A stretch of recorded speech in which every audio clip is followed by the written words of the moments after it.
Welcome to Alphabet City. This is the show that covers everything related to Alphabet Inc., otherwise known as Google's parent company. I'm your guide, Ayaz Akhtar, and you are the magnificent audience. We've got a packed show, lots of info about the next Note popped up. Android P is almost ready, and Waymo is setting up partnerships. But first, let's talk about Google's next phone.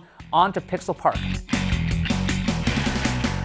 New pictures of what looks to be the next Google Pixel XL have made their way to xdadevelopers.com thanks to a member known as Dr. Guru. The front looks like what we've seen before, a deep notch on the top with two cameras flanking the ear speaker. Then there's that big chin on the bottom.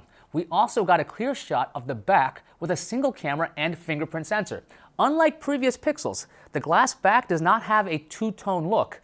Dr. Guru says the top part of the back is glossy and the bottom is matte. That glass back also suggests the Pixel will get wireless charging.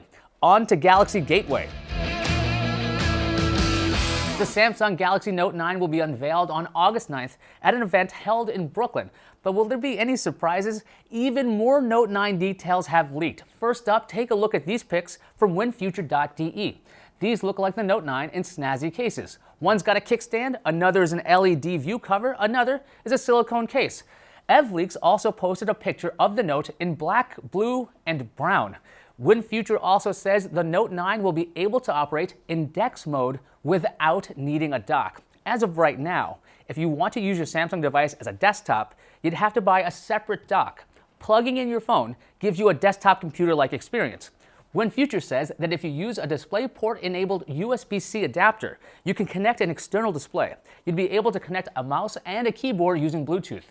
Samsung also released a new ad that hints the Note will have lots of battery life. In it, someone notices their phone dying and frantically tries to keep it alive. The 30-second spot ends with the phrases, "Battery can't keep up? A lot can change in a day." Then it shows the date, August 9th, 2018. That happens to be Unpacked Day. Then there's more notes about Samsung's upcoming folding Galaxy phone. A report from Nikkei Asia Review says the folding phone will have a 7.3-inch screen, and it would be no thicker than an iPhone 8 or 8 Plus when folded. The same report says the folder can be folded 20,000 times and will cost between $1,500 and $2,000. By the way, Nikkei Asia Review also says Huawei is aiming to release its own folding phone before Samsung does. Next up, we're going to rock on down to Android Avenue. Yeah, I had to do it. And then we'll take it higher. Google released the final preview of Android P. The company says Beta 4 will include a release candidate build. This is the last chance developers will get to test their apps on Android P before it finally hits Pixel devices, then slowly trickles down to everyone else over the next million years. It takes so long to get the latest version of Android unless you're using a Pixel. Anyway, Android P will launch this summer along with its official naming. What will the P stand for? If you didn't know, Google names its versions of Android after desserts. It goes cupcake, donut, eclair, froyo, gingerbread, honeycomb, ice cream sandwich, jelly bean, Kit Kat, lollipop, marshmallow, nougat, and Oreo. Will P stand for pecan pie, popsicle, pastry, Peterson? Probably not Peterson unless a guy named Peterson comes up with a very famous dessert in the next few days. Onward to Waymo Garage. Waymo announced it is working with a bunch of new partners in the Phoenix area. Here are a few. Waymo plus Walmart. Waymo early riders will get a discount on groceries if they order from Walmart's site. Waymo self-driving cars will take people to and from Walmart to get their groceries. Waymo plus DDR Corp. DDR will give shoppers and diners rides in Waymo's self-driving vehicles to get to the Ahwatukee Foothills Town Center, otherwise known as a mall. Waymo plus AutoNation. If a person's car is being serviced at AutoNation, that person gets access to Waymo's self-driving cars instead of getting a loaner car. These are really great examples as to what self-driving cars can be used for in the future. And right now, early riders in Phoenix are living in the future. Let's head on over to Google Gardens.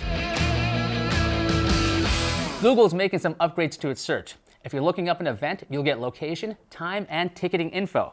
You'll also be able to bookmark events, share them, and get directions to that event. It's very similar to the For You section in the new Google Maps.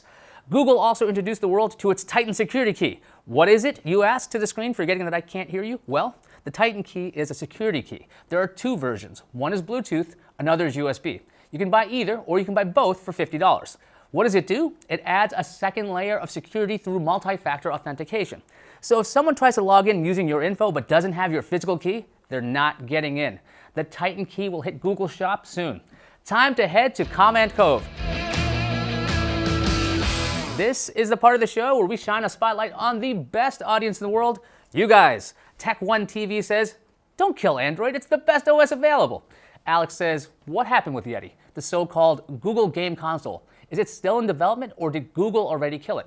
Well, reports of Yeti have floated around online, but there's been no official word about Google's gaming dreams. It's hard to tell if it's alive or dead when Google has not made any statements. Jaff asks, can I be in the bad audience? Yeah, sure. Sure thing, Jaff. You're in the bad audience. Thanks to everyone for writing in. If you've enjoyed your stay in Alphabet City, please like and subscribe. I'm Ayaz Akhtar, and I'll see you online. Hey, you're still here. Let's pack some more news in. Google changed its Play Store policies. Apps that mine cryptocurrency on devices are out. Apps that remotely manage mining of cryptocurrency are okay. That doesn't mean you can't mine on your Android device, of course. It just means you won't be able to get that app from the Play Store. You'll probably have to sideload. Okay,